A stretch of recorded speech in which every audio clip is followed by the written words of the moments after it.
Casi 24 horas después de la muerte del opositor ruso Alexei Navalny, siguen los interrogantes, muchos interrogantes, sobre las causas de su muerte, a las que Rusia atribuye a un inesperado desvanecimiento después de un paseo.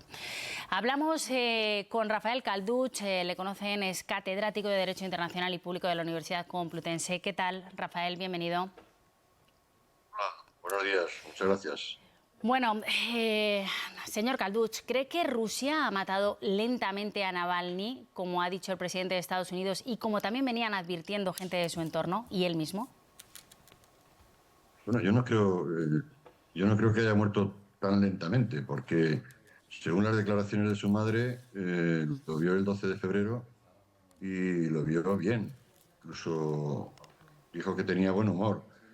Yo creo que ha sido una muerte rápida. Hemos escuchado la condena por parte de líderes occidentales, líderes europeos, de Estados Unidos, que apuntan directamente al Kremlin. Algunos hablan de asesinato y a Putin como responsable. No sé qué consecuencias puede tener esto para Putin, si puede tener alguna o no a nivel internacional, por ejemplo, en forma de más sanciones para Rusia o no.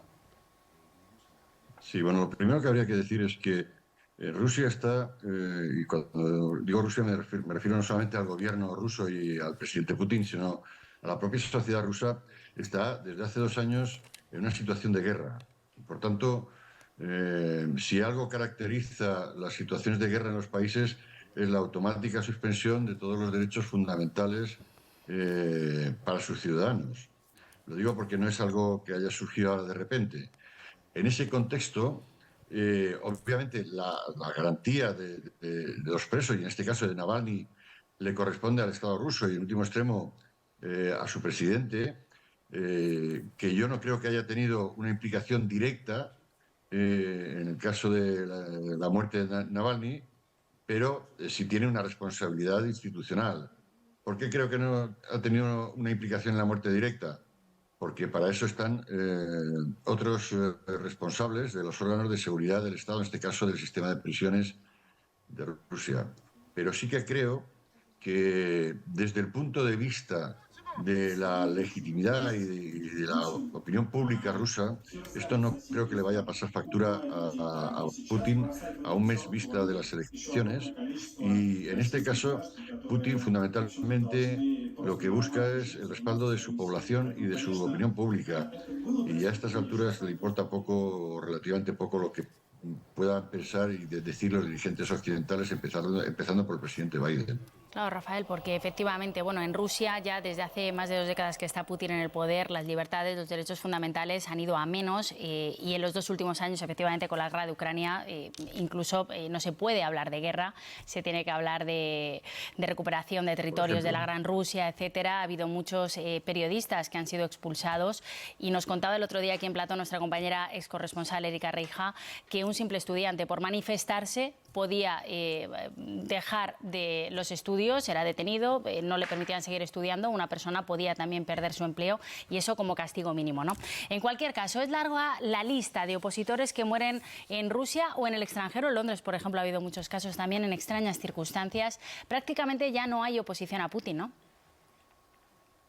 Pues realmente no. Y de hecho, el último candidato que se presentaba eh, eh, que tenía aspiraciones de presentarse como candidato a las presidenciales con el discurso de que iba a poner fin a la guerra, pues ya lo han sacado de la carrera electoral. Es decir, que realmente lo que existe en Rusia es ya un sistema autocrático en el que Putin es la cabeza visible de un régimen controlado por lo que en su momento Eisenhower, aplicándolo a Estados Unidos, llamó el complejo militar industrial. Es decir, el conjunto de la élite que está vinculada al conjunto de intereses económicos y militares, que en este caso, como he dicho antes, en condiciones de guerra se ha potenciado muchísimo, puesto que toda la economía del país está ya ahora al servicio de la guerra en Ucrania.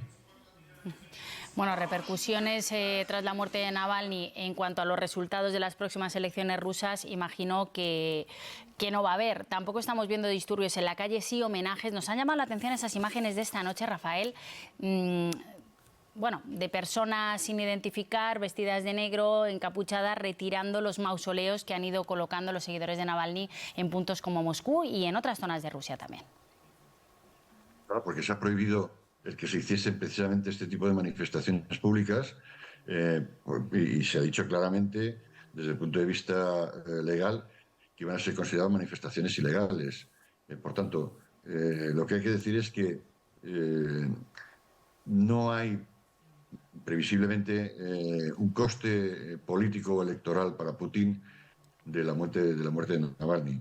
Y creo sinceramente que a estas alturas existe poca o nula oposición, porque estos casos de manifestaciones puntuales son una gota en el mar de los 150 millones de personas de Rusia.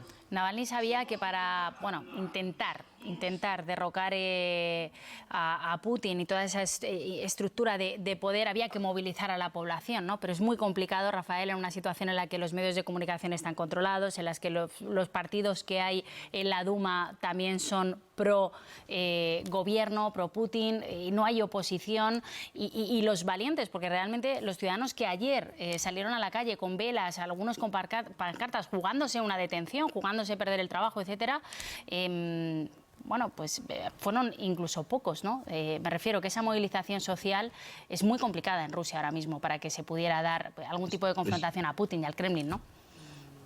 Claro, es que ¿cuál era, digamos, el escenario de movilización popular con el que contemplaba Navalny hace 2 años antes de que empezase la guerra de Ucrania? Podía ingenuamente creerse que había esa capacidad de movilización popular con fines, digamos, de democratización o de por lo menos de reducción de la autocracia, pero repito, desde que se desencadenó la guerra, eso ha cambiado, el panorama ha cambiado y creo que Navalny no fue consciente de ese cambio y en buena medida ha sido víctima de esa falta de percepción del cambio que se estaba dando en la sociedad, porque la sociedad rusa, hay que decirlo, tiene prácticamente muy poca experiencia de periodos en libertad. En cambio, valoran mucho la seguridad porque es lo que han vivido durante generaciones, ya desde el régimen zarista hasta el régimen soviético y en la actualidad. Por tanto, cuando al ciudadano medio le das a elegir en Rusia entre seguridad y libertad, la época de libertad para Rusia era la época de Yeltsin y de las restricciones y de la pobreza, de las restricciones económicas, y eso no quieren volver a vivirlo. Y ahora, repito, estamos en condiciones de guerra, con lo cual todo el poder está en manos del presidente, que es el máximo responsable de las Fuerzas Armadas. Navalny era totalmente consciente de los riesgos que corría al regresar a Rusia tras ese envenenamiento en el año 2020, fue atendido en Alemania. ¿Podemos decir, Rafael Calduch, que Navalny luchó siempre por ese sueño de ser algún día presidente de la Rusia democrática, de una Rusia democrática? Yo creo que él luchó fundamentalmente no solo por ser presidente de esa Rusia democrática, sino por contribuir decisivamente a lograr esa Rusia democrática. Y creo sinceramente que cuando él efectivamente